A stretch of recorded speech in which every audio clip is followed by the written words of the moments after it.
Brestois.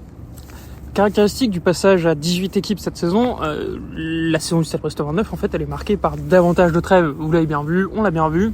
Finalement, du côté de Brestonnaire, c'est pas forcément une mauvaise chose parce que ça nous donne l'opportunité de parler d'autre chose que ce qui se passe sur le terrain. Alors oui, pour l'instant, c'est très plaisant ce qui se passe sur le terrain et on en reparlera très prochainement.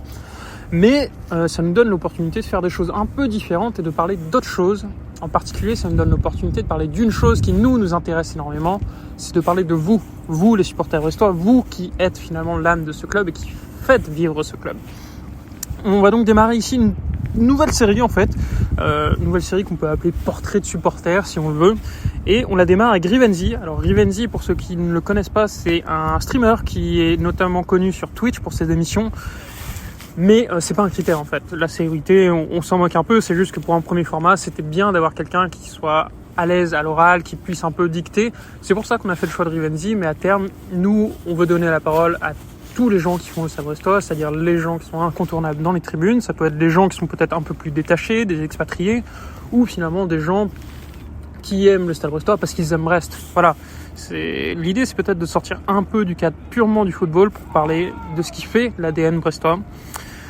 Donc forcément, n'hésitez pas à nous faire un retour sur le format et surtout à nous indiquer s'il y a des personnes que vous aimeriez entendre, des personnes que vous jugez pertinentes, qui ont des histoires exceptionnelles, des histoires touchantes ou même très drôles à raconter en lien avec le Stade Brestois et avec Brest. Et même si vous pensez que vous avez des choses intéressantes à raconter, n'hésitez pas à nous contacter, ça sera un grand plaisir. Dans ce format, vraiment, l'idée c'est de vous donner la parole, de montrer que le Stade Brestois c'est avant tout des parcours de vie. Ici c'est Brest. Ici c'est Brest.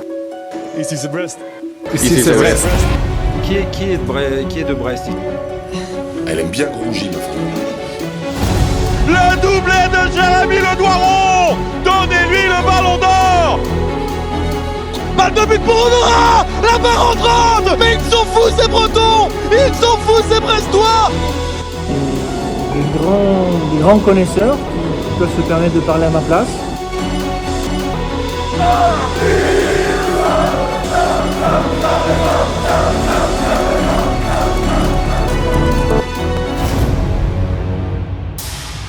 C'est bon d'aimer le Stade Brestois. Donc, comme je vous l'ai dit, on a le plaisir de recevoir aujourd'hui Théo, plus connu sous le nom de Rivenzi.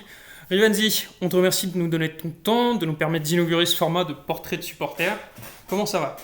Écoutez, salut les gars, merci beaucoup pour votre invitation. Je suis ravi de passer sur le podcast. Je vous écoute régulièrement, je vous le disais en off juste avant qu'on commence l'enregistrement, pour suivre l'actualité du Stade Brestois. Donc je suis ravi de pouvoir venir parler du Stade et parler de Brest en général.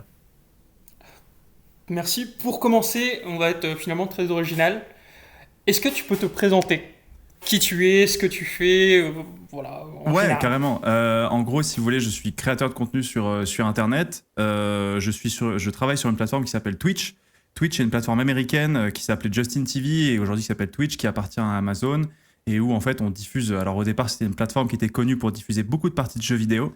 Et aujourd'hui, c'est une plateforme qui a plus tendance à se développer autour de la création de contenu, qui parle de sport beaucoup. Peut-être que certains ont entendu parler du GP Explorer de Squeezie.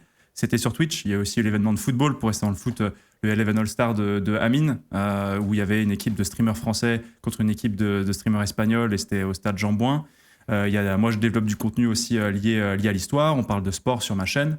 Et donc, je crée du contenu sur Twitch depuis plusieurs années maintenant. Et depuis peu, je me suis lancé dans le documentaire, puisque je fais des documentaires maintenant liés à l'histoire, puisque j'ai fait mes études d'histoire en Finistère, à l'UBO, mais à Quimper.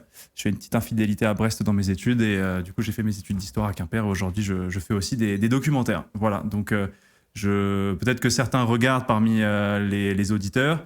Pour d'autres, peut-être que c'est un petit peu nouveau, mais c'est normal. Mais c'est un boulot, un travail nouveau. C'est des nouveaux métiers qu'on découvre et nous-mêmes, on découvre encore ce genre tous les formats qu'on peut faire sur Internet. Donc voilà ce que je fais. Et je précise sur les documentaires, ils sont disponibles sur YouTube. Exactement, sur ma chaîne YouTube, tout à fait. Je fais le contenu en direct sur Twitch, la particularité de la plateforme. On peut discuter directement avec le chat. Et tout ce qui est le format un peu plus monté, reportage, avec du montage, je le mets sur YouTube. Twitch que d'ailleurs nous jadis avons utilisé. Oui, j'ai vu qu'il y a eu des lives, effectivement. C'est un peu poussiéreux actuellement. Vous en êtes où là sur Twitch là ça revient bientôt En fait, c'est assez compliqué, on va dire, au niveau temps de tout Longtemps. préparer, je dirais. c'est tous les à côté finalement qui sont pas faciles à préparer et qui demandent un peu de temps par rapport notamment à ce qu'on pouvait faire sur Twitter en live, Bien sûr. les spaces et les podcasts là où c'est plus facile avec le montage et tout ça et qui correspond peut-être un peu plus à ce qu'on fait que Twitch, mais on avait fait ça notamment sur les multiplex de fin de saison. Où il y avait de la tension, l'enjeu Ouais, sur les places européennes et tout, bien sûr. Où Brest était vraiment dans la zone rouge. Aïe, aïe, aïe. Et on s'était finalement le dénouement avait été plutôt positif, mais Mhm.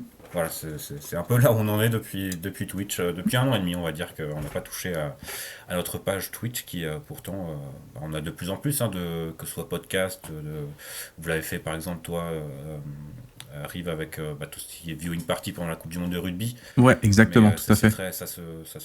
C'est plutôt sympa, ça permet un peu plutôt que de regarder le match seul. C'est ce que vous disiez, d'avoir une communauté et finalement presque de regarder le match à plusieurs. Ça fait un peu très ambiance bar. Ouais, c'est un peu le but, tu vois. C'est un peu des ambiances que moi je trouve, tu vois, plaisantes. Alors effectivement, on regarde comme ce que fait un peu l'équipe. Des fois, comme il le faisait à l'époque, c'est-à-dire ils commentent mais sans les images. Nous, c'est ce qu'on fait sur Twitch parce qu'évidemment, on n'a pas les droits pour se payer on n'a pas l'argent pour se payer les droits de diffusion de la Coupe du Monde de rugby. Mais l'idée, c'est de pouvoir poser des questions, de répondre, d'interagir. Et c'est ça la force de Twitch, c'est à la fois le direct, mais aussi tout le côté interaction. Et franchement, c'est un plaisir, de pouvoir faire ça. J'ai pas encore fait de viewing sur les matchs du stade, mais peut-être un jour, effectivement, sur des fins de saison ou quoi, On sera où sympa, c'est un peu on chaud, sera ça là. pourrait être cool. Ça pourrait être sympa. Justement, tu parles du stade brestois. Bon, c'est un peu le nerf de la guerre ici finalement, le stade brestois. Bien sûr. Qu'est-ce que c'est un peu ton rapport avec le stade brestois? Tu as vécu un peu à Brest, que tu as été voir des matchs, dernièrement un peu plus, peut-être un peu plus. Tu as été il y a 2 ans, puisqu'on s'était vu. Mais Tout à fait, on s'était vu rue de Quimper. C'est ça, tu y avais été par invitation, je crois. Exactement, ouais, tout à fait. Alors, en gros, alors pour reprendre du début, le stade brestois. Moi, je suis originaire du Sud Finistère, donc de la pointe du Raz, Audierne, Plouhinec pour ceux qui connaissent. Mais toute la famille de mon père est donc de Lambé. Et mon père a joué au Stade Brestois étant jeune. Il a été capitaine du Stade Brestois, notamment chez les cadets, avec qui il a été champion de l'Ouest minime. Il a fait l'équipe de Bretagne aussi en tant que capitaine de l'équipe de l'Ouest. C'était encore à l'époque l'équipe de l'Ouest. Et je crois que mon père a joué 1 ou 2 matchs en réserve du Stade Brestois avant des trucs de carrière de footballeur ou quoi, avant d'arrêter. Et donc, ce qui fait que mon père a beaucoup été au stade étant jeune. Et donc, quand on regardait, parce que du coup, on a continué à regarder du foot, j'ai été un peu bercé, évidemment, par les histoires de mon père autour du Stade Brestois. Donc, c'est pour ça que j'ai entendu des noms comme Drago Vabek, et des ambiances de stade avec des matchs en Division 1. Moi, j'ai grandi avec un Brest qui était plutôt en Ligue 2, voire national aussi. Et donc, c'est vrai que du coup, mon père me parlait d'un stade brestois en première division et fin des années 2000, le stade brestois remonte en première division. Et moi, c'est à cette occasion-là que je vais voir mes premiers matchs à Francis Leblay. J'y vais avec mon grand-père. Et c'est en fait là que je découvre. Alors, j'étais déjà allé voir des matchs de foot, quelques-uns à Lorient, mais quand je découvre l'ambiance de Francis Leblay, ouais, on est en 2008, je pense. C'est la saison 2008 ou 2010, je sais plus. Vous allez peut-être me rafraîchir la mémoire, mais c'est un match où Brest reçoit Marseille. Et avec un Valbuena insupportable qui n'arrête pas de tomber, qui n'arrête pas de. Ah, c'était fou. Et je crois que Brest gagne 1-0. Je crois que c'est sur un coup franc de Grougy et tête de Paul Bice, je crois. Peut-être que c'est 2011. Mais enfin, bref, c'est un souvenir hyper fort que j'ai où j'y suis avec mon grand-père. Et puis dans ce stade où à ambiance un peu à l'anglaise, quoi. Tu vois, ce vieux stade où les gens réagissent beaucoup, où ça râle, où ça parle, et où tu discutes avec ton voisin à côté, que tu connais pas. Et donc j'ai adoré ce truc-là. Et depuis, ouais, je suis le stade vraiment de manière un peu plus assidue. Et je suis allé régulièrement au stade, même quand Brest est redescendu. Je me souviens de matchs face à Niort où j'y vais, il pleut. Enfin, c'est vraiment des matchs de Ligue 2 qui sentent bien la Ligue 2, quoi. Et donc, ouais, aller au match régulièrement. Et puis après, maintenant, pour mon travail, je suis en région parisienne. Donc, je regarde les résultats de Brest. J'essaie de regarder les matchs quand je peux. Et puis, on avait eu l'occasion de retourner. On s'était vu avec Franche, notamment, parce que sur ma chaîne, je joue de temps en temps au jeu Football Manager. Et on avait fait une carrière avec le Stade Brestois. Et pour rendre cette carrière un peu plus vivante, j'étais rentré en contact avec le club pour qu'on puisse justement avoir quelques insides, on puisse tourner dans les vestiaires, en salle de conférence de presse, et où justement on puisse faire vivre une ambiance un peu différente. Donc j'avais rencontré Bruno Grougy à ce moment-là, où j'avais pu échanger autour de ce fameux match avec Marseille, et où justement on avait pu travailler avec le club. Donc c'était vraiment à ce moment-là le moment où j'étais tellement heureux de pouvoir partager ça avec le club que je supporte. C'était vraiment un super moment. Donc voilà, vraiment de petit, la famille, un peu adolescent avec mon grand-père, et même aujourd'hui dans les projets professionnels. Donc voilà, c'est un club qui me suit en fil rouge depuis que je suis gamin. Donc voilà mon rapport avec le Stade Brestois. Tu as parlé de beaucoup de choses sur lesquelles on va revenir justement. Ouais. Il y a quand même une chose que tous tes suiveurs reconnaissent. Je pense que ton rapport avec le Stade Brestois, c'est aussi et peut-être surtout un rapport avec ta région natale, avec la ville de Brest. Tu me disais donc que tu étais originaire autour du Cap Sizun, c'est ça ? C'est ça, exactement. Du coup, comment tu qualifierais un peu le rapport avec la ville de Brest que tu as toi aujourd'hui ? Moi, je suis originaire de là-bas, mais en fait, comme je disais, c'est mes grands-parents sont originaires de Brest. Donc, dès que j'avais l'occasion, évidemment, on allait régulièrement les voir du côté de Lambézélec. Et donc, Brest, pour moi, c'était une ville... c'était très gris. J'y allais quand j'étais petit. C'est vrai que c'est une ville que j'aimais pas beaucoup étant petit, que j'aimais pas beaucoup quand j'étais petit parce que je la trouvais vraiment un peu triste. Mais c'est une ville que j'ai appris à redécouvrir étant étudiant, puisque moi j'ai fait mes études, comme je le disais, à Quimper, mais mon frère et beaucoup de mes potes étaient à Brest. Donc je suis beaucoup monté à Brest pendant les soirées étudiantes, les fins de semaine, les week-ends, dans les colocs de mes potes, de mon frère. Et donc c'est une ville que j'ai appris à redécouvrir en tant que jeune adulte, et dont j'ai apprécié en fait l'ambiance, les gens. J'ai fait aussi quelques semaines à Radio Université à Brest, Radio U. Et donc là, en contact beaucoup avec la culture de Brest, la musique, les radios, l'Arsenal. Et donc, ce qui fait que j'ai appris à aimer en fait cette ville de Brest. Et donc, c'est comme ça que j'ai un rapport où j'ai dû vivre, je pense, en tout et pour tout, vraiment dans Brest 1 an et demi après mes études. Mais après, c'est beaucoup d'allers-retours. Et aujourd'hui, c'est une ville que les gens à chaque fois me disent « Ah, mais Brest, c'est moche ». Même quand je parle de la ville de Brest, les gens ne savent pas vraiment où c'est pour la plupart quand je viens à Paris. Je leur dis « Je viens de Brest ». La première fois que je monte à Paris, je dis « Ouais, je viens de Brest ». Parce qu'en fait, sinon, je ne vais pas dire le Cap Sizun, hein, les gens vont être perdus. Et la personne en face de moi me dit « Ah oui, c'est à côté de Dunkerque ». Je suis en mode « Ah, ok, d'accord, donc on est très très bien ». Et donc, le rapport à Brest, il est que j'adore cette ville parce que j'ai appris à l'aimer, quoi. Un peu comme nous tous, finalement.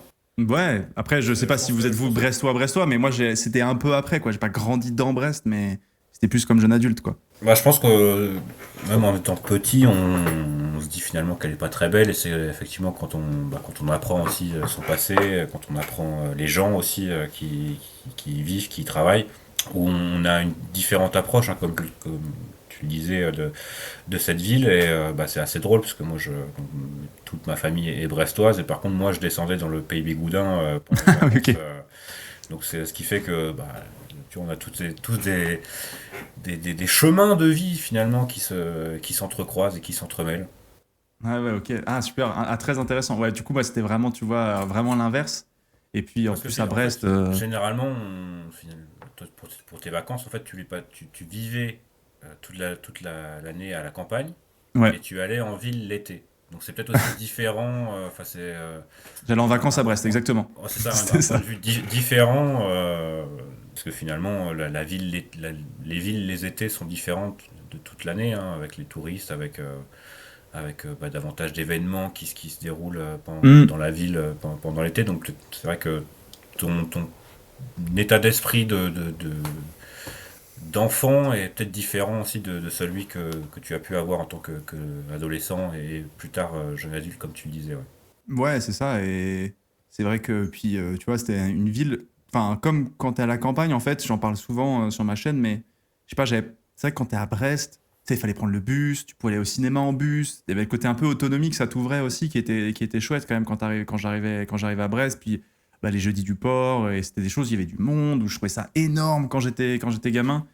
Et donc, ouais, c'est pour ça que j'ai plein de souvenirs qui sont très différents d'enfants à ensuite adultes à Brest. Et finalement, c'est aussi une ville pour toi qui est fan d'histoire, qui regorge de trésors, hein, finalement. Ouais. Beaucoup ont été ensevelis, malheureusement, mais pas uniquement à Brest, hein, d'ailleurs, dans les alentours également. Mais en tant que fan d'histoire, quels seraient tes immanquables, on va dire, de la ville, si jamais un touriste lambda venait à découvrir cette ville de Brest? Je pense que les immanquables dans Brest, bah, Ou évidemment, il y a le ailleurs, château. dans la Ouais, dans la région. brestoise. Moi, j'avoue que j'ai appris à découvrir il y a pas longtemps la région de Plougonvelin, par le biais notamment de Gilles Dapriol, qui travaille à l'association Brest 44, donc qui est une association qui travaille beaucoup sur de la médiation autour de la Seconde Guerre mondiale à Brest, sur la résistance, les réseaux de résistance dans la région brestoise. Et donc, en fait, dans la région de Plougonvelin, vous avez vous allez avoir beaucoup de forts, de lieux qui sont liés à la Seconde Guerre mondiale. Moi, j'adore aller aussi au phare du Petit Minou, que je trouve vraiment très chouette, avec ce bunker et ce phare qui est là, qui est au niveau à l'entrée de la rade, que je trouve super. Et après, évidemment, le château de Brest qu'ils ont refait il y a pas longtemps une partie des collections permanentes en plus, donc qui est vraiment super, qui retrace toute l'histoire de la ville de Brest, que ce soit le bagne. Ils ont fait une super exposition il y a pas longtemps sur les explorateurs qui partaient au XVIIe siècle depuis Brest pour aller découvrir l'Australie, les îles Kerguelen. Et ça aussi, c'est un lieu qui pour moi est hyper fort. Mais pour parler d'histoire de Brest, c'est vrai que moi, quand je bossais justement à Radio U, les premières fois, tu vois, que j'ai vu les photos de Brest détruites après le bombardement américain pour libérer la ville, ouais, j'étais choqué, parce que je me disais, mais ça ressemblait à quoi en fait cette ville avant, quoi. C'est comment Brest avant les bombardements, et du coup tu retrouves des photos, et tu te dis, ah mais punaise, mais c'était là, et ça c'était là, et du coup c'est rigolo, il y a un truc un peu bizarre avec Brest où tu te dis, mais tout a été démoli, hein, vite détruit à plus de 90%. Tu te dis, punaise, c'est ouf de revoir des photos d'avant, en fait. Et donc j'avoue que ça m'avait pas mal bousculé les premières fois que je les avais vus, ouais. Et peut-être si on enlève le prisme historique, quand t'as un ami qui te dit je vais en vacances à Brest, je vais passer une semaine, tu lui dis d'aller où? Je lui dis d'aller peut-être d'abord un peu autour de Brest, parce que tout de suite, quand tu arrives directement à Brest, ça peut être un peu brut. Donc je lui dis d'aller à Plougonvelin, et puis surtout je lui dis de prendre le temps d'aller dans les bars à Brest, de découvrir un peu parce que moi je trouve que dans les bars à Brest, il y a une ambiance particulière, quoi. Je trouve que tu vois, quand tu vas aux Fauvettes, Tu peux comparer avec Paris, justement. ah ouais, non, mais pour moi c'est complètement différent, quoi. Tu vois, moi je me souviens quand en bas de Siam, il y avait le Tirnanog en bas de Siam, les Fauvettes, les Tontons Zingueur, les Tontons Zingueur. C'est des bars où, tu vois, je trouve qu'il y a tellement une ambiance qui se dégage, une sympathie des gens autour de toi, qui, moi, j'avoue, je trouve que l'ambiance des bars à Brest, elle est vachement symptomatique. Moi, après, j'aime bien le nouveau port de commerce là, qu'ils ont fait aussi, pas loin de l'Arsenal, à côté de l'Arsenal, à côté d'une entrée de l'Arsenal, là. Moi, je trouve que c'est un endroit qui est vraiment chouette pour découvrir aujourd'hui Brest. Et donc, ouais, c'est les coins que je leur conseille d'aller. Et si je leur dis essayer de faire un tour aussi à Francis Leblay, parce que là, c'est une ambiance un peu. C'est des stades de centre-ville, comme il y en a de moins en moins. Et donc, si quelqu'un aime le sport, il faut profiter de pouvoir aller à pied du centre de Brest directement au stade, quoi. Pas actuellement, par contre. Ah oui, en ce moment, c'est un peu plus compliqué, bien sûr. En ce moment, c'est effectivement un peu compliqué. Mais par contre, s'ils passent par Francis Leblay, ils verront peut-être les escaliers de la place de Strasbourg. Oh mon Dieu, les fameux escaliers de la place de Strasbourg dont je parle très souvent en live, trop souvent en live. Les fameux escaliers horribles de la place de Strasbourg. On peut le dire, je pense que... Ah, c'est le bâtiment emblématique de Brest, à mon avis. Je pense que... Est-ce que tu connais un peu l'histoire de cette... Eh ben non, je ne le connais pas. Alors, je crois que désormais, quand tu fais un plan d'urbanisme et notamment mettre en place donc les rames de tramway, Mhm. maintenant il faut un budget alloué à tout ce qui est un peu art Ok. dans la ville. Donc il y a plusieurs points, notamment en bas de Siam, où ils ont fait un arbre un peu en métal, hein, qui n'est pas au goût de tout le monde, mais qui est quand même un peu plus sympa que des Mhm. escaliers qui ne mènent à rien. Clairement. Et donc, parmi ces arts de la rue, ont été faits ces escaliers qui donc sont sur la route du tram, quoi, des rames de tram. Ok, Le problème, bien sûr, c'est qu'il y a une deuxième rame de tram qui arrive. bien Qu'est-ce sûr. qu'ils vont bien nous inventer? On a hâte. C'est toujours La suite, on a hâte. d'autres escaliers, mais Tu vois, qui mènent peut-être quelque part cette fois, Ouais. nous ne savons pas. Tu auras peut-être d'autres histoires à raconter. J'ai Des hâte. escaliers, peut-être un ascenseur qui Ah oui, ce serait magnifique, un ascenseur, finalement, juste une cabine d'ascenseur qui ne descend pas. Le serait spécialiste super. de l'ascenseur, hein, bien sûr, toi, comme on a pu le voir très récemment sur ta chaîne, et ton passage aux 12 coups de midi. Ah oui, c'est vrai, finesse. Oh, les souvenirs. Peut-être que je pourrais faire ma démonstration de l'ascenseur là-bas, effectivement. Voilà, puisque on le rappelle, on l'apprend pour certains de nos auditeurs, tu as été champion Effectivement. des 12 coups de midi. Une édition. Une édition des 12 coups de midi en 2017 que j'avais gagné, tout à fait. C'est plus que nous. On rigole là jusqu'ici. Moi, j'ai envie de pourrir un peu l'atmosphère. Je vais poster Vas-y. la question polémique. Tu parlais du stade, centre-ville, effectivement. Le nouveau stade, t'en penses quoi, toi? C'est plutôt favorable, plutôt réserve? Attention, hein, c'est sujet tendu. C'est difficile. Hein. Moi, en fait, j'ai une. Je vais pas assez souvent au stade pour pouvoir. Je vais faire une réponse de politicien, ça se trouve, mais je vais pas assez souvent au stade pour on va dire ça c'est bien, ça c'est pas bien. Moi, personnellement, j'adore Francis Leblay pour l'ambiance que ça dégage, en fait, tu vois, pour le côté. Ouais, c'est un stade particulier. J'en ai fait quelques-uns, tu vois, aujourd'hui, et j'aime ce stade un peu à l'anglaise, un peu à l'ancienne, où forcément, moi, mon père, il a joué en levée de rideau plus jeune. Et puis c'est pas loin, c'est à pied, tu peux y aller depuis le centre-ville. Donc moi j'aime beaucoup pour ça Francis Leblay, mais je comprends aussi que c'est la marge de l'histoire, tu vois, de trouver de nouveaux stades, que ce soit plus moderne, que ça permette au club de se développer aussi économiquement, en termes d'image. Je le comprends, mais j'aurais préféré qu'on modernise Francis Leblay, mais je sais après que c'est compliqué. Déjà, c'est compliqué de se développer parce que t'es déjà collé à à des immeubles, à des rues. Et donc, moi, je suis un peu. Voilà, j'ai pas assez d'arguments pour trancher dans un sens ou dans l'autre, mais des arguments pour les deux. Et aussi la question écologique, bien sûr, qui a beaucoup fait parler et qui anime beaucoup les débats autour de ce stade. Donc voilà, moi je suis partagé. Si on avait pu moderniser Francis Leblay, ça aurait été le mieux pour moi. C'est une réponse intelligente. Moi je On sais. apprend Après, d'avoir qu'est-ce que vous plus. pensez, moi, On va vous qui avez dire, suivi le dossier de près, moi j'avoue ça m'intrigue. Qu'est-ce que vous pensez du nouveau stade? Je vais répondre là encore en cachant le fond de ma pensée, mais la tempête fait qu'aujourd'hui la question ne va peut-être plus se poser en fait. Là, ça, Oui, c'est ça. Ouais. Ouais, Mais- comme tu l'as dit, finalement, c'est les défauts de la qualité du stade, c'est-à-dire qu'il est en ville. Et à partir de là, c'est difficile de reculer, par exemple, la route de Quimper, de reculer la tribune Arkea. Derrière la tribune Foucault, il y a une école. On peut Oui, c'est ça, tu vas pas démolir l'école pour. C'est-à-dire que c'est une école, collège et lycée en plus. Donc c'est injouable. Et voilà, malheureusement, hein, je pense on aime tous Francis Leblay, mais au final, quand on va aussi dans des stades un peu plus modernes, on se rend compte aussi que, par exemple, pour l'acoustique du stade, changer, ça peut être bien aussi, et je pense qu'on s'y fera. Ceci étant, l'idée serait quand même pour moi, on va dire, de faire des espaces verts à la place, c'est pas des immeubles, quoi. Mhm. Parce que si on joue l'Europe l'année prochaine, parce que je pose la question, est-ce que Francis Leblay peut accueillir des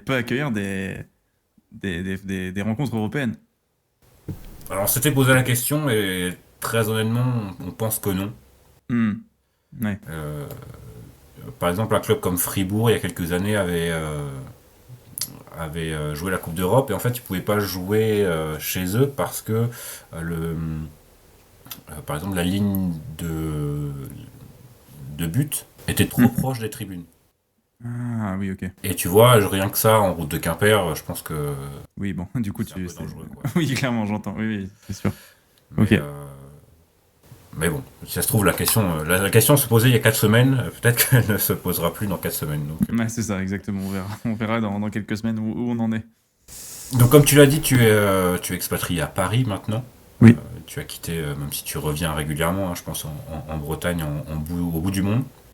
Et comment est-ce qu'on, justement, tu t'en as parlé rapidement, mais comment est-ce qu'on vit comment est-ce qu'on presque supporte le Stade Brestois assez loin de Brest finalement, et comment tu essayes un peu de vendre cette ville de Brest du côté de la capitale? Du coup, moi j'habite en plus à Saint-Germain-en-Laye, donc le bastion du PSG, donc avec que des supporters du Paris Saint-Germain autour de moi. Donc on n'a pas les mêmes problèmes on n'a pas les mêmes problèmes quand on discute de foot, eux et moi. Mais moi je suis le stade. Je regarde les matchs dès que je le peux, dès que j'ai du temps. J'ai pas eu l'occasion encore d'aller au Parc des Princes je devais y aller l'année dernière, mais j'ai pas eu l'occasion d'aller voir jouer Brest au Parc des Princes parce qu'à chaque fois j'ai un tournage ou j'ai un truc qui se cale ce week-end-là. Mais j'aimerais bien y aller en parkage visiteur pour pouvoir aller voir le Stade Brestois. Mais c'est vrai que ce qui est rigolo quand tu supportes une équipe quand même comme le Stade Brestois, c'est que tu intrigues un peu quand même à chaque fois. C'est-à-dire que les gens essaient de comprendre pourquoi, qu'est-ce qu'il y a de... Enfin, parce que quand tu supportes le PSG aujourd'hui, tu supportes un club qui joue le titre ou des titres tous les ans, tu vois. Donc ici, c'est soit tu as des supporters du PSG, soit des supporters de l'OM. Et donc, ils essaient de comprendre pourquoi, qu'est-ce qui te fait aimer ce club-là, qui manifestement risque pas de jouer le titre chaque année, quoi. Et donc j'explique que nous, l'intérêt est ailleurs, trouver nos pépites, aimer les joueurs aussi qui sont du cru.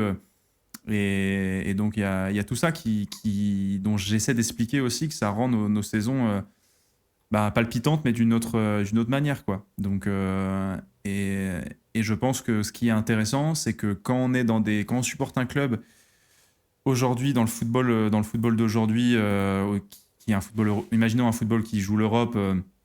Du coup, tu as une course à l'armement des effectifs pour pouvoir essayer d'aller le plus loin possible en Coupe d'Europe. C'est vrai que supporter une équipe comme Brest et pouvoir avoir un football qui garde parfois un peu plus les pieds sur terre. Et parfois, moi, j'avoue que ça me permet de rester intéressé au football, où des fois, je trouve que, tu vois, à l'image du départ massif de joueurs vers notamment l'Arabie Saoudite et des joueurs qui te regardent droit dans les yeux en disant non, mais bien sûr, je vais pour le niveau du championnat, bien sûr, le niveau du championnat saoudien, et j'ai hâte de pouvoir gagner des titres là-bas. Et tu te dis, waouh, ok, c'est déjà plus le même football que moi je regardais étant petit, alors que j'ai pas encore 30 ans, tu vois, donc c'est vrai que ça va vite. Et et supporter Brest, moi ça me fait du bien, ça me permet de regarder un club où je trouve, où on est un peu terre à terre, où on n'est pas encore sous des fonds d'investissement qui vont revendre dans 3 ans, où aujourd'hui on commence un peu à connaître la tambouille pour pas mal de clubs, où malheureusement tu sens que le schéma se répète un petit peu. Alors oui, du coup on joue pas forcément les places européennes tous les ans, même rarement. On joue souvent le maintien, mais j'ai l'impression d'avoir une équipe, d'avoir un truc un peu cohérent, quoi, quand je regarde Brest, et ça me fait du bien, quoi, j'avoue. Le romantisme du football, quoi. En vrai, il y a un peu de ça, je trouve. Il y a un peu de romantisme en regardant des clubs comme Brest, parce que je sens une forme de stabilité, et même si un jour, je sais pas, on descend en Ligue 2, j'espère pas, mais on est un club que je trouve relativement cohérent, avec ses hauts, ses bas, mais d'une saison à une autre, on avance, on construit le projet, on tente des coups. Je trouve qu'on est plutôt intelligent de manière générale. Donc j'aime suivre ce club pour ça, quoi. J'aime bien ta réponse parce qu'elle montre tout l'argumentaire et on sent que tu es habitué d'avoir cette discussion-là.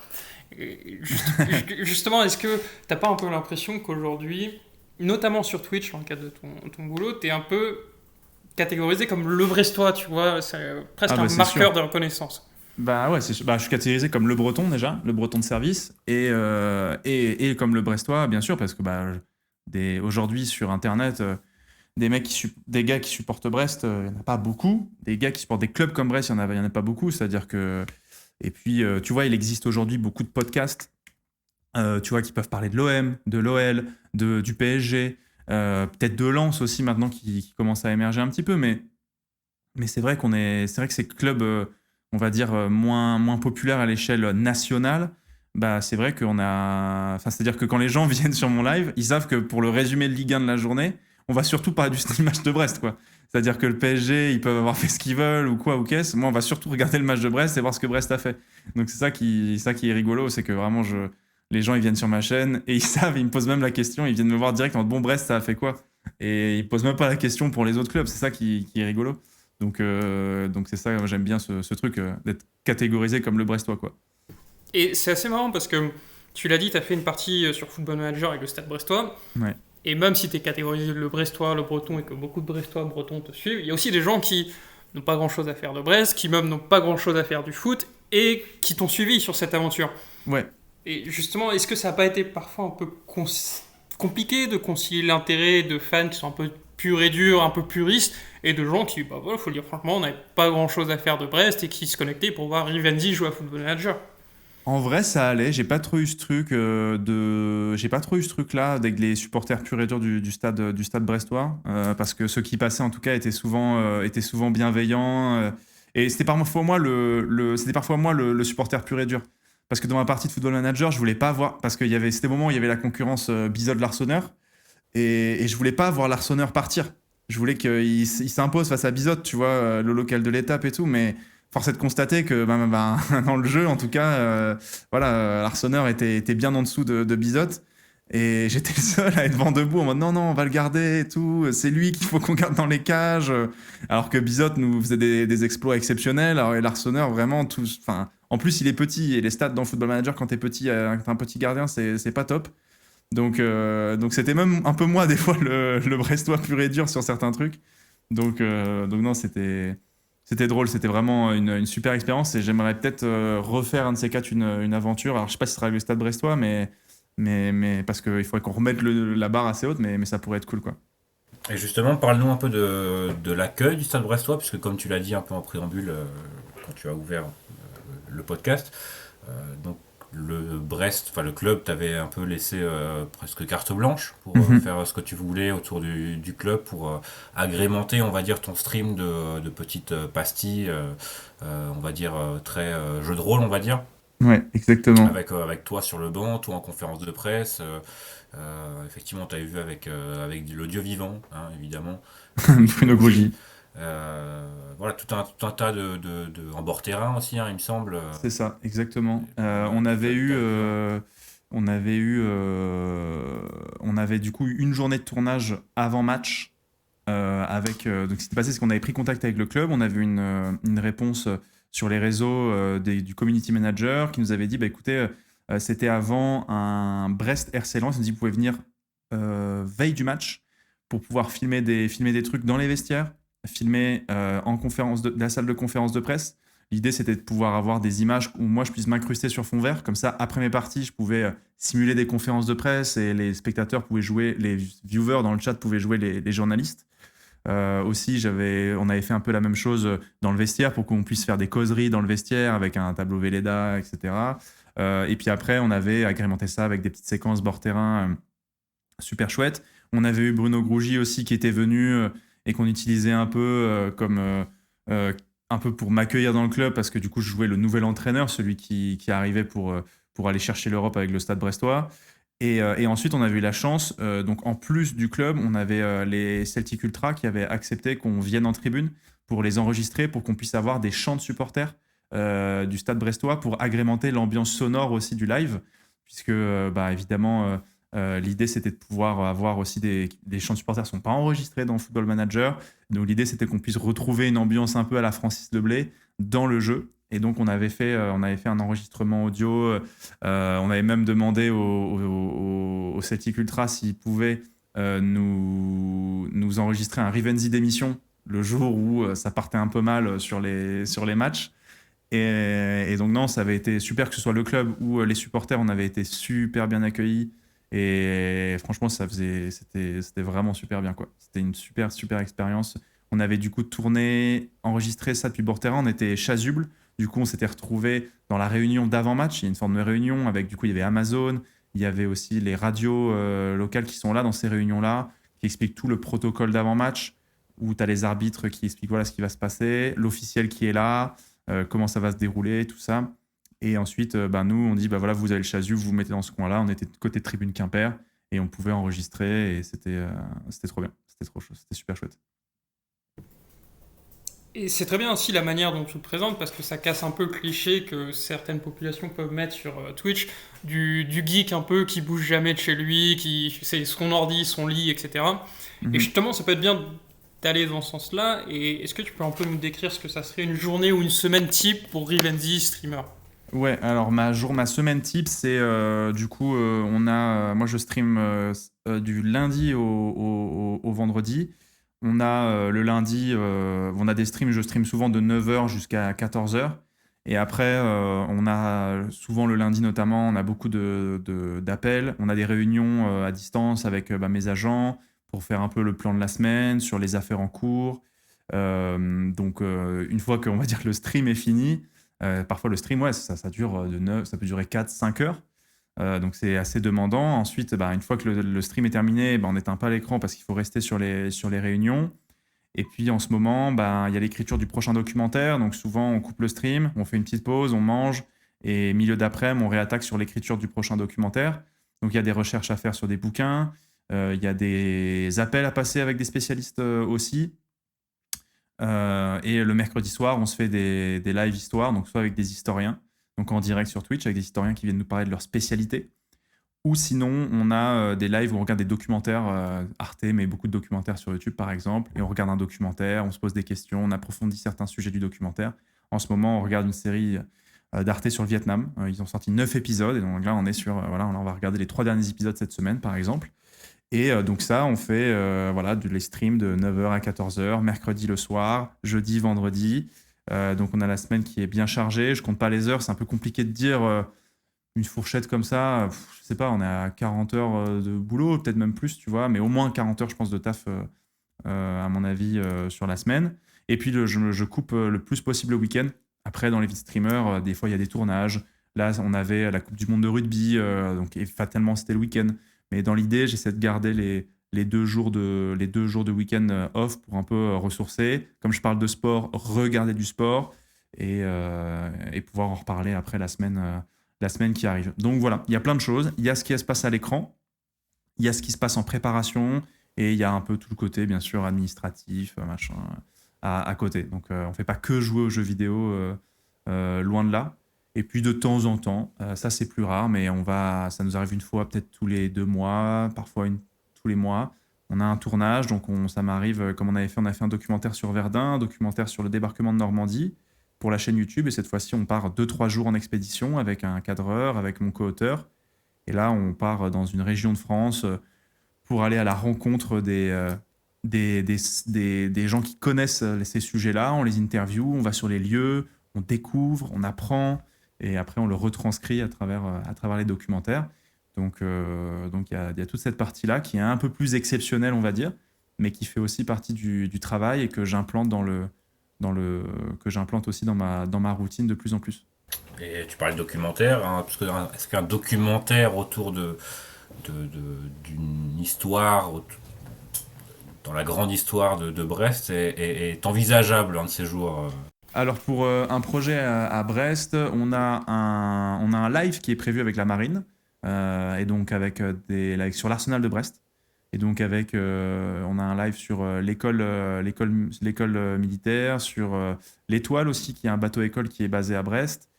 C'était un tournage qu'on avait pu faire à Brest dans l'arsenal avec la marine. Donc ça c'est cool. Et on a d'autres projets avec la marine qui se basent aussi à Brest.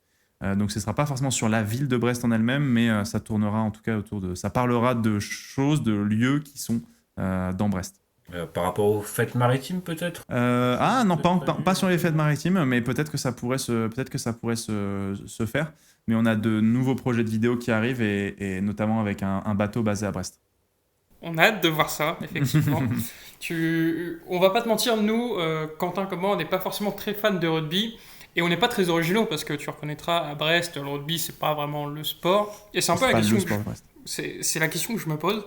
Comment on fait pour grandir avec la passion du rugby quand on est en Bretagne en fait en général? C'est même pas que Brest, c'est rugby et judo parce que je crois que c'était 2 autres grands sports. Ouais, exactement. Parce que en fait, mon père voulait pas que je fasse de foot à la base. J'ai fait du foot parce que je l'ai forcé comme un âne, mais moi, je fais beaucoup de judo étant jeune. Ça, des clubs de judo en Bretagne, on en a pas mal. Même le judo breton a plutôt un bon niveau de manière générale, avec notamment le dojo brestois qui a longtemps été une très forte entité du judo français.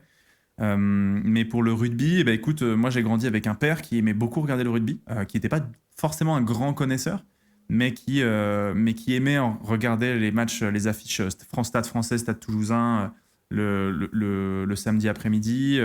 Et donc je regardais ça avec lui. Et donc c'est comme ça que j'ai commencé à aimer le rugby. Et ensuite, pour faire du rugby, moi donc j'habitais, comme je le disais, voilà, Cap-Sizun et tout ça. Il n'y avait pas de club de rugby à proximité. Donc j'ai jamais trop pensé en faire. Le premier club de rugby qui était à côté de chez moi, c'était le DRAC, c'était le club de Douarnenez. Et c'était une demi-heure de route aller, une demi-heure de route retour. Bon, mes parents avaient vraiment, je pense, avaient autre chose à faire que m'emmener au rugby à ce moment-là. Donc j'ai grandi avec le rugby un peu en toile de fond. Et puis je m'y suis un peu raccroché en venant aussi à Paris parce que voilà, il y a des gros clubs, il y a le Racing, il y a le Stade Français. Et puis j'ai des potes aussi qui font du rugby. J'ai mon frère qui s'est mis au rugby aussi. Et donc tout ça a fait que j'avais le rugby en toile de fond. Et ces 3-4 dernières années, vraiment, je m'y intéresse beaucoup plus. Et puis je me suis rendu compte aussi que sur Twitch, il n'y a personne qui parlait de rugby. Il y a beaucoup de gens qui parlaient de football déjà. Mais par contre, il n'y a personne qui parlait de rugby. Donc je me suis dit, mais moi j'ai envie d'en parler, j'ai envie de découvrir ce sport encore un petit peu plus. Et donc je m'y suis intéressé vraiment en tant que amateur, novice, avec des gens dans le chat. Et ça, c'est toujours chouette. Quand les gens dans le chat, parfois, s'y connaissent mieux que toi, et tu fais un peu amende honorable, tu poses des questions, les gens dans le chat te répondent et c'est trop bien, quoi. Il y a cet esprit un peu ruche où tout le monde va chercher un peu l'information. Et donc maintenant, on fait des viewing parties. Donc comme je disais, un peu comme ce que fait l'équipe. Et on a bossé avec la fédération de rugby sur les avant-matchs du tournoi du 6 Nations. Là, on a fait les viewing parties pendant toute la Coupe du Monde. Et donc, on a collaboré avec des marques comme Volvic, comme Manpower, qui est sponsor de la Fédération française de rugby. Donc, on commence à avoir une reconnaissance aussi. On a bossé aussi avec la Ligue nationale de rugby, avec la LNR, pour couvrir sur ma chaîne Twitch les demi-finales du top 14 qui se déroulaient à Saint-Sébastien, dans le Pays Basque côté espagnol. Et donc, c'est un sport où il y a une vraie osmose, je trouve, entre les supporters, entre les clubs.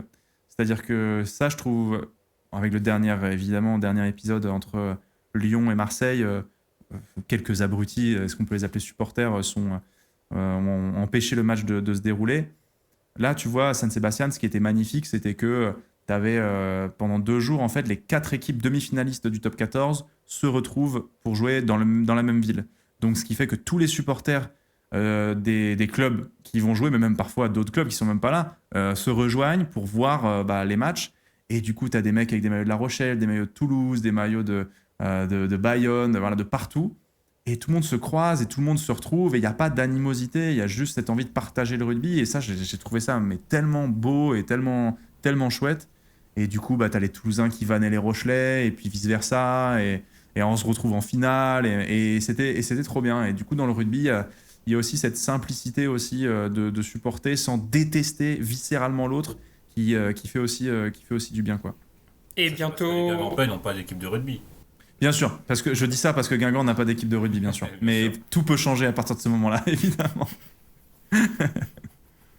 Bien sûr. Bientôt des maillots du RC Van. Oh, ouais, c'est rigolo parce que, tu vois, tout le monde me dit « Ah, mais Rive, toi, c'est le RC Van. » Et parce que je suis le breton de service. Mais j'ai dit « Oui, mais je vais pas vous l'inventer, je n'ai pas grandi avec le RC Van. » C'est-à-dire que s'il y a une équipe avec qui j'ai grandi, c'est le Stade Toulousain. Alors, le RC Van, évidemment, je regarde les résultats, je suis. Mais le RC Van, c'est un club qui, je rappelle, est en Pro D2, qui est à la tête de la Pro D2 actuellement. Donc, qui construit un projet vraiment cohérent depuis des années en Pro D2 et qui a un super stade qui est la Rabine. Mais c'est vrai que j'ai pas grandi en supportant le RC Van. Et donc, moi, j'ai une sympathie pour le Stade Toulousain parce que c'est ce club-là que je voyais gagner depuis des années et tout. Mais oui, je commence à m'intéresser au RC Van, mais c'est pas venu comme une évidence, quoi, parce que c'est un club vraiment, vraiment nouveau. Et je pense qu'en Bretagne, il y a un vrai attrait pour le rugby, mais un attrait pour le rugby de nation. Parce que je pense que le rugby nous parle un peu à une certaine forme de culture celtique, un petit peu, je pense, tu vois, que ce soit avec le Pays de Galles, l'Angleterre, l'Irlande. Et je pense que ça nous parle beaucoup. Enfin, c'est-à-dire que tu vas dans beaucoup de pubs en Bretagne, il y a les matchs du 6 Nations qui sont diffusés. Enfin, moi, j'ai le souvenir d'aller regarder voir des matchs dans des pubs à Quimper ou à Brest, voir des matchs du Six Nations. Mais on n'a pas encore cette culture de club parce qu'on n'a pas ce club breton représentant le territoire, quoi. Donc, il y a cet attrait qui va peut-être arriver avec l'arrivée de Vannes en top 14. Mais pour l'instant, je pense qu'on est un territoire qui aime beaucoup le rugby de nation. Et on a d'autres clubs, d'autres sports aussi peut-être qui prennent. Oui, et puis le foot, le vélo, le foot. Tellement de clubs de foot, chacun dans son département. Même Clairement. En plus, si Concarneau atteint le professionnalisme, tout ça. Il y avait même 2 clubs morbihanais à un moment donné dans la ligue professionnelle avec Vannes, puisque le VOC jouait à la Rabine avant. Je ne sais pas s'ils jouent toujours d'ailleurs. Ils ne sont même plus où ils sont Vannes, ils sont national. C'est en National 2. National 2, ouais. Division. Donc ouais, chacun, il y a tellement de clubs de foot. Ouais, on est vraiment une terre de foot depuis longtemps. Avant que, faudra que le RC Vannes fasse de bonnes performances pour vraiment aller durablement s'inscrire régionalement, parce que je pense que Vannes après, je pense que maintenant c'est vraiment le club de Vannes, c'est le RC Vannes, mais pour que ce soit vraiment à l'échelle régionale. Dans la région brestoise, c'est Plouzané qui doit être en Fédéral 2, qui vient de monter en Fédéral 2. Donc, ouais. Et je crois qu'en Brest, il y a le BUC qui doit être en régional 2 ou 1, je crois. Donc, ouais, pour Brest même, en tout cas, il y a le BUC, peut-être qu'il y en a un autre, mais mon frère, en tout cas, a joué au BUC 2-3 ans. Et puis, que faire face à la concurrence du football gaélique ? Oui, c'est vrai. Pour le coup, qui est vraiment le sport, par excellence, évidemment. Évidemment. Est-ce qu'il y a un club à Brest de football gaélique ? Je sais même pas. Absolument. Ah ouais. D'ailleurs, puisqu'il y a alors, je sais pas si on peut ça patron, mais celui qui gère Radio U, qui joue au football gaélique actuellement, et qui donc invite un peu ses potes et qui, alors évidemment, il y a des jeux, il y a des joueurs qui sont un peu plus investis, on va dire, dans le club que d'autres, mais ils arrivent à faire des matchs amicaux contre d'autres clubs de la région. Donc c'est Ah oui, le Broléon. Ah oui, ok. Pays du Léon, du coup. Ah, c'est ça. D'accord. C'est ça. Très bien. Intéressant. D'ailleurs, est-ce que c'est intéressant ça ? Est-ce que dans le futur, tu penses repartir de Paris et peut-être exercer ta profession du côté de la Pointe Bretonne, ou bien par le réseau, par les connaissances maintenant que tu as pu avoir, est-ce que vivre à Paris et travailler à Paris maintenant c'est nécessaire ? C'est pas nécessaire. Avec ma compagne, on réfléchit à... Parce que j'ai pas encore d'enfant, mais peut-être qu'un jour ça arrivera. Mais on réfléchit à revenir en Bretagne d'ici quelques années. Et Brest est une option intéressante autour de Brest, parce que j'ai de la famille qui est toujours à Brest, bien sûr. Et en plus de ça, Brest est facilement desservi maintenant par le TGV quand il n'y a pas de tempête. Donc, ce qui fait que ça me plairait bien de passer par Brest avant peut-être d'après prendre une autre maison ou quoi, vers la Pointe Bretonne. Voilà, mais je pense que Brest, ce serait un bon point pour revenir d'abord en Bretagne. Et j'ai dit depuis longtemps, une fois que je reviens à Brest, je prends mon abonnement à Francis Deblay. C'est très bien, surtout que en ce moment, le Stade Brestois, c'est plaisant à vivre. Et justement, on va peut-être boucler la boucle en revenant sur le Stade Brestois. Allez. Tu penses quoi du début de saison de Brest et plus généralement de l'équipe actuelle ? Il y a des joueurs qui te font un peu vibrer, dans lesquels tu t'identifies vraiment, ou voilà, dis-nous un peu ce que tu penses de Brest 2023-2024. Moi, j'ai toujours aimé Chardonnay. Moi, j'ai toujours aimé ce joueur pour ce qu'il dégage, tu vois, en tant que capitaine. J'adore ce qu'il a. Parfois, il a des défauts. Tu sens que des fois, il est un peu naïf sur certains duels, mais je suis admiratif de comment est-ce qu'il arrive à garder ce brassard. Et j'adore. Je suis très fan de Les Melou, mais comment ne pas être fan de Les Melou en ce début de saison de toute manière. Je trouve que c'est vraiment une pièce qui nous manquait aussi au milieu de terrain. Et je trouve qu'il nous rassure beaucoup et je trouve que c'est un joueur, un excellent joueur de Ligue 1 et on a de la chance de l'avoir à Brest. Pareil pour Bizotte. Franchement, l'Arseneur, c'était vraiment mon chouchou et j'étais vraiment triste de le voir partir. Et franchement, quand j'ai vu Bizotte arriver, je me disais, oh non, il revient de loin, Bizotte, hein, je vous le dis, il revient de très très loin parce que l'Arseneur, j'adorais ce ce petit gardien, entre guillemets, petit, hein, entre guillemets, hein, mais pour un gardien de top niveau, il faut quand même aujourd'hui être assez grand. Et j'aimais le fait que ce soit un gars du cru aussi, donc je trouvais ça chouette. Maintenant, c'est un peu devant, quoi, tu vois, où je suis un peu plus perplexe des fois. Désolé, je n'ai jamais été un grand fan de Steve Mounier, voilà, je vous le dis. Je sais que c'est un joueur qui nous débloque des situations, mais c'est un joueur que je suis assez critique à chaque fois avec Steve Mounier. On n'a jamais été fan trop du joueur, même si là, il nous fait quand même du bien sur les. Enfin, il nous fait un super match, notamment face à Paris, où il est génial, mais je sais pas. Je trouve qu'une fois la tête passée, je trouve qu'avec les pieds, des fois, ça manque un peu de justesse technique. Mais après, on peut peut-être pas tout avoir quand on est Brest, avoir des attaquants à la fois bons de la tête, bons des pieds, intelligents dans le placement, etc. Donc voilà. Et dans les progressions, attendez, j'ai un trou. Le Doiron aussi. Enfin, j'avoue que c'est un joueur qui progresse de manière assez étonnante. Et c'est lui qui jouait en N2 il y a quelques années. Le voir là, et qui progresse à chaque fois, je suis toujours agréablement surpris. Bah c'est très bien. On le disait en rigolant, Stade Brestois, Coupe d'Europe, etc. Est-ce que toi, t'as un peu envie d'y croire? Tu te dis, qui sait, peut-être? Ben ouais, c'est ce que je me disais début de saison, mais là, tu vois, on a quand même une dynamique un peu moins bonne ces derniers temps. Mais on n'a pas eu, on va dire qu'on n'a pas joué on a joué un peu de malchance quand même sur les dernières sorties. Au niveau de l'arbitrage, etc. Je pense qu'on va être un peu juste pour aller chercher les places européennes quand même. Je pense qu'on va être un peu juste. Mais si on peut accrocher un top 10 déjà, enfin c'est quand même pour Brest. On est combienième budget de Ligue 1 Brest? On est 15e ou un truc comme ça. Enfin on est dans le bas, quoi. On est dans le bas déjà, tu vois. J'ai pas les chiffres exacts, mais c'est clair qu'on est dans le bas, quoi. Mais dans une Ligue 1 à 18, si on arrive à finir dans le top 10, c'est quand même énorme, quoi, tu vois. Donc évidemment qu'on a envie d'espérer l'Europe, mais j'essaie d'être réaliste et je me dis qu'on risque d'être un petit peu juste quand même. On risque d'être un petit peu juste. Et si on y arrive, est-ce que tu t'engages par exemple à faire Paris-Brest à pied? Il y a des gens qui l'ont fait. Paris-Brest à pied. Waouh. Non, s'il vous plaît. Parce que si je le dis, là, il y a des gens qui vont me le rappeler et j'ai peur de m'engager. Non, par contre, personne nous écoute. Si Brest fait l'Europe, je m'engage à venir à tous les matchs de Brest en Coupe d'Europe, quoi. Et je fais le déplacement tous les matchs de Brest en Coupe d'Europe, je fais le déplacement et même si c'est loin et même si j'ai des trucs de prévus et même si c'est le mercredi soir alors que j'ai des lives normalement, je m'engage à venir à tous les matchs de Brest en Coupe d'Europe et vous savez quoi, je ferai même tous les déplacements. Bah, personne nous écoute de toute façon. Donc, ok, donc non, mais je vous dis, je ferai tous les déplacements parce que vraiment voir Brest en Coupe d'Europe, ce serait beau, quoi. Ah, ce serait personnellement, moi, c'est mon rêve. En tout cas, mon rêve de supporter le Stade Brestois. Puis en vrai, tu rentres dans une autre dimension aussi parce que tu touches de l'argent en participant à des Coupes d'Europe. Enfin, c'est pour un club comme le Stade Brestois, c'est énorme de toucher ces dotations-là.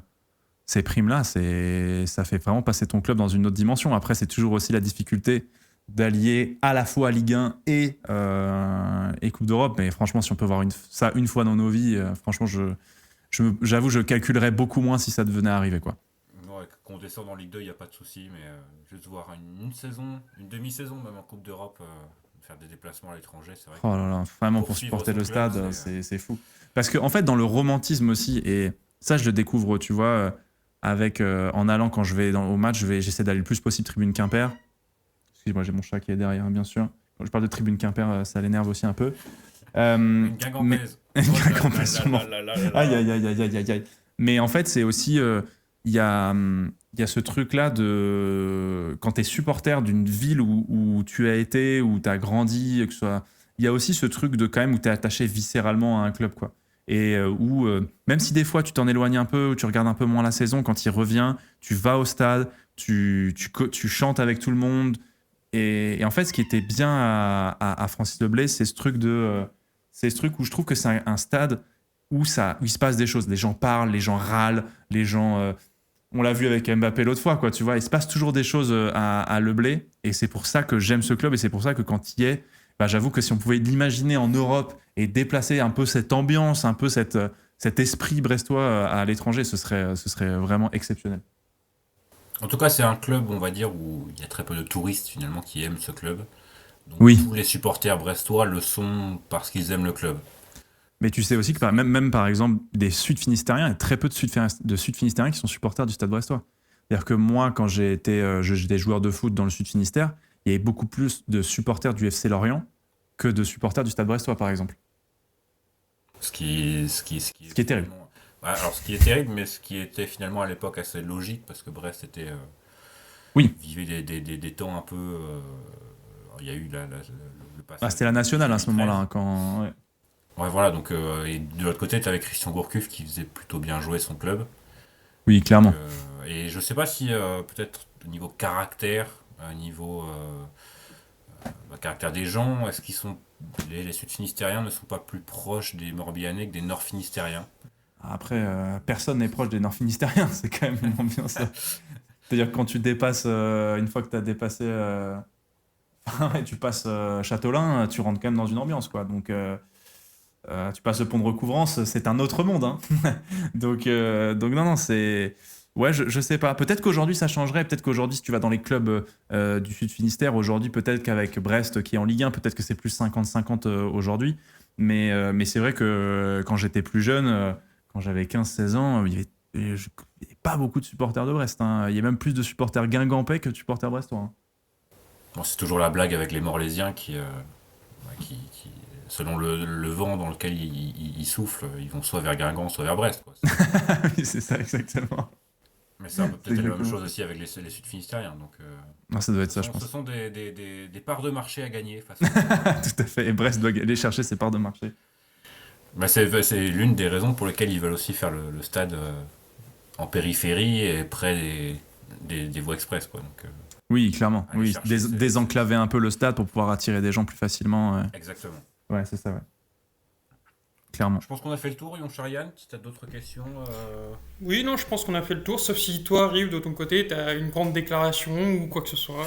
Voilà. Non, franchement, je suis trop content d'avoir été invité. C'est un plaisir. J'espère que les auditeurs ne sont pas trop ennuyés. J'espère que vous aurez de nombreux invités aussi dans ce format.